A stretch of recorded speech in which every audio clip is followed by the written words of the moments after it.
My name is Robin Ferguson. I went to Berry College for my undergraduate. Then I went to the University of Georgia and initially practiced in Nashville. I came up here in 1995. And I love this area. I'm a person that if I'm outside, I'm happy, and if I'm inside, I'm not. I don't have any children except for the four-legged version, and I have quite a few of those. And I totally understand that pet-human bond because I feel it every day of my life, so.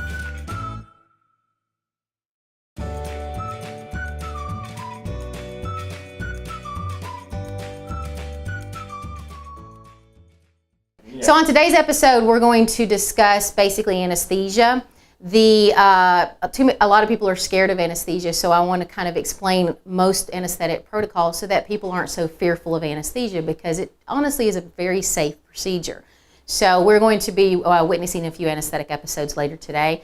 But when you're dealing with anesthesia, so many people are terrified or they hear horror stories, and honestly it's extremely rare to ever have an anesthetic problem because we do such careful pre-oping and monitoring throughout the procedure, so it's not just something that we don't take seriously.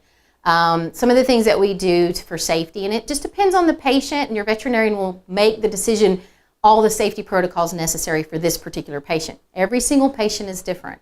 So the first thing we do for anesthesia is we do a full physical on the pet, and we determine are there any risk factors associated with this pet. And some of those could be age, type of breed. Some dogs can have anesthetic problems because of breed. Some of those bulldogs have trouble breathing. It could also be just general condition. If the dog's fat or not can change your anesthesia.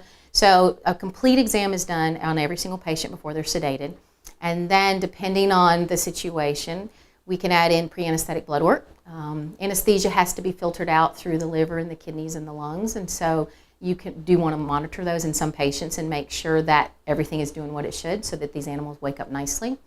Depending on the situation, most anesthetic procedures will get an IV if there's anything complicated, so we can run IV fluids to them and drugs if we need to. We may take chest x-rays if we hear a heart murmur to make sure that the murmur means nothing and it's nothing to be concerned. And some of the stuff you'll see today under anesthesia, we place monitors on these pets. There's EKG monitors, there's pulse ox monitors. These monitor all your body systems to make sure they're completely normal, and you pick up a problem right away if there's an issue. And there's different types of anesthetics depending on the patient.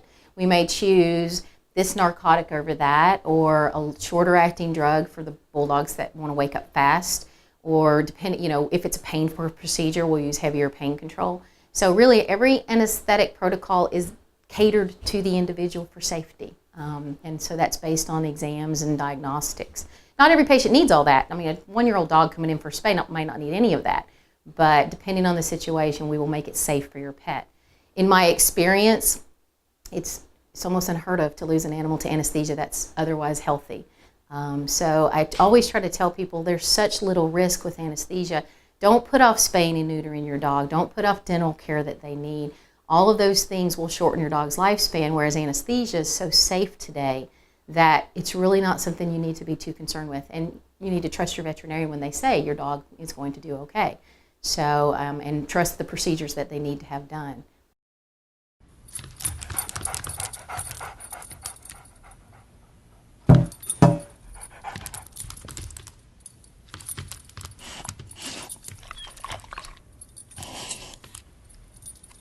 There's a shelter pet who wants to meet you. Meet one today. Visit theshelterpetproject.org. Adopt.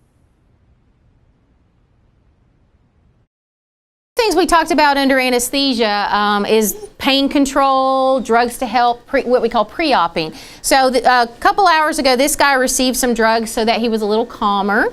He received some drugs for pain control because we are going to neuter him today. He's got an IV in his leg right here, and not every patient needs that, but if we think that they do need it, we will set an IV, and he will get fluids during surgery, so he's going to get some fluids. But this also gives us access to his vein at any point in time if we need to give him more meds for safety. So after we sedate him, which we will do in a minute, Then he's going to be intubated, and I'll show these things, and then he'll go on a machine and all the monitors will be put on him for his surgical procedure. So basically he's had some of it already. He's a little sleepy-eyed, so that's his pain control. He'll get a little bit more for when he wakes up. And he's looking at a cat behind you, that's why he's doing that. And he'll have the IV in, and we'll give his drugs in this IV from this point on. So he's getting ready for surgery, and we'll kind of take it on the next step.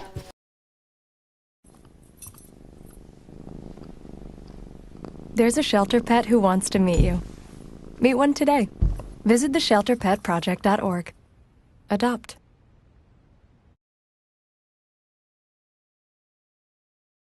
Basically, the anesthesia process, usually you're given instructions a day or two ahead of time, whether that's fasting the dog for anesthesia or giving a medication that your veterinarian may want to give before the anesthetic. Sometimes we give them, anti-anxiety medication. So your veterinarian will give you the instructions the day before. Then you would bring them in most of the time, typically in the morning. And then we would take the animal in. We would do a full physical. Based on that, we would come up with your anesthetic protocol. These animals will get something called pre-anesthesia, or we pre-op them. And that's going to consist of medications to control heart rate. It's going to consist of all the pain medications that you think the pet may need. And depending on the procedure, they may need something stronger if it's going to be, major surgery. So we would pre-op them, and then and some of those drugs are just to help safety precautions. If they are a little bit older patients, we draw pre-anesthetic blood work. So we would make sure the liver and the kidneys and the sugar levels, all of that are completely normal. We may take x-rays if we think we need them based on any heart murmurs or if it's the breed predisposed to heart disease. And then after all that's done, then we would get ready for surgery. And it may be a little bit later on in the day, but then then after all the pre-op's done, when your animal comes up due for surgery, they'll either get an IV if they need an IV. They get drugs that basically are just enough drugs to put them under anesthesia so that we can intubate them. So we do put a tube down their trachea so we can control their breathing and monitor it. And then they go on to anesthetic gas, which I think is very similar in human medicine. So then they go on to a machine that controls its gas anesthesia, and they stay on that for the duration of the anesthesia. And then at that point in time, all those monitors are put on, and we put heart monitors, we put blood pressure monitors on them. They get pulse ox monitors to monitor their oxygen. So throughout the entire procedure, you have somebody monitoring all their vital signs so that there's no problems. And then surgery is done. And on the recovery, if they need more pain control, they are given pain control or anxiety medication, anything to make the recovery process easy. At this clinic, we always call the owners, or we text. Now we can text, or we send pictures to let them know their dogs are doing fine or their cats are doing fine. So we do like to give the owners updates if they want, because everybody's a nervous wreck when their dog's sedated, including me. But I also know that the safety protocols that are used in today's medicine are so wonderful that to lose a pet to anesthesia should be an extremely rare event. It's probably been over 10 years, I think, since I've lost a routine surgery. I'm not talking about something that was really sick that had to go under emergency surgery, but routine procedures, dentals, spays, neuters, anything you can plan ahead of time. I mean, you should be pretty safe.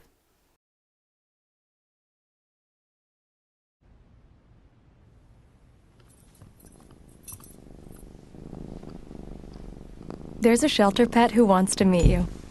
Meet one today. Visit theshelterpetproject.org. Adopt. So basically, he's going to receive some of these drugs, and some of these drugs are going to be so he relaxes, and some of it is pain control. Some of these drugs help the heart just do better under anesthesia. So basically, we're giving him a mixture of drugs to make sure that anesthesia is safe. And we've already done a full physical on him, so I've already listened to his heart, made sure he was a healthy boy, and so now the next step is to pre-op him for surgery. And then we will go into sedating him and go from there, because he's going to be neutered today.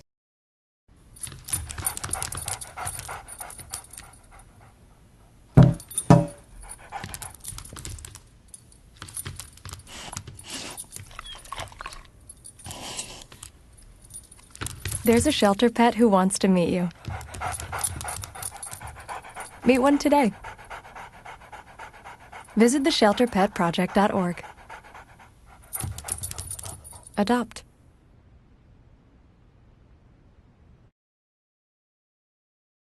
Almost all of the drugs are very similar to what they use in human medication. We have pain management, and that can consist of whatever is required to control pain, whether that's narcotics or just kind of like injectable aspirin for dogs.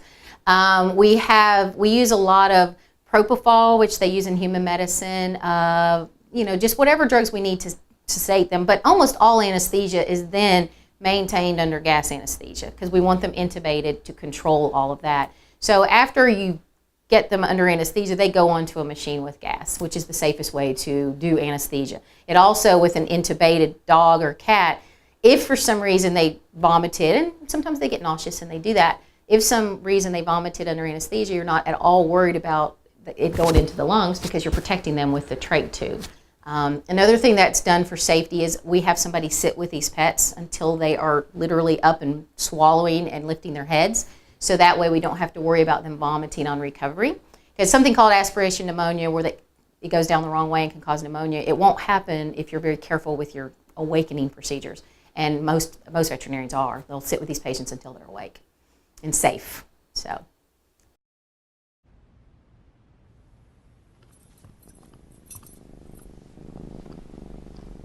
There's a shelter pet who wants to meet you. Meet one today. Visit theshelterpetproject.org. Adopt. So now what we're going to do with this guy is we're going to give him just enough drugs, and it's a concoction of safe drugs for anesthesia that are going to make him get really, really, really sleepy so that I can intubate him, which means I'm going to put a tube down his trachea for safety. And these drugs are very short acting, so this is just going to give me just enough time to get him intubated and onto gas, which is the safest form of anesthesia. So we're going to give him 2 different drugs. He's got an IV in his leg right now, so these are going to go into that IV. And that first drug is just going to relax him just a little bit more. And the nice thing about anesthesia is they don't remember any of this. This is a big, beautiful shepherd puppy, so he's a sweet dog. And we're going to let that relax him for just a minute, and then we're going to give him the second drug.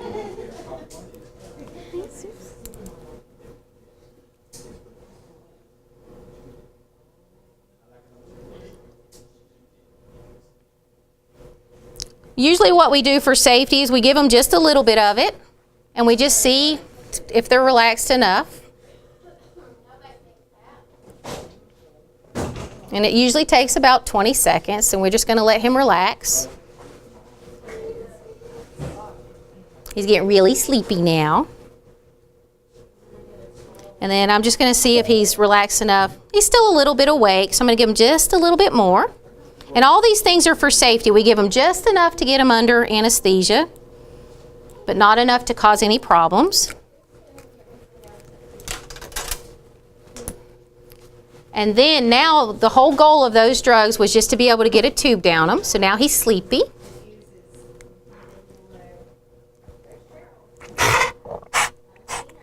And now we put a tube down him. And they do this in human medicine. It's exactly the same. We will lube his eyes to protect his eyes. And now he goes on to gas anesthesia.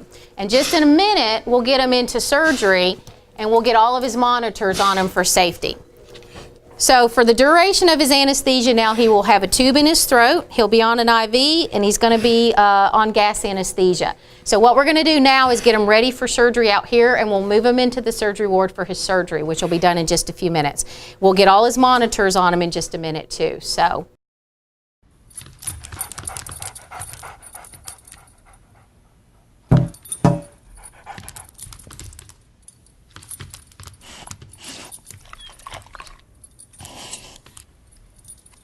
There's a shelter pet who wants to meet you. Meet one today. Visit theshelterpetproject.org. Adopt.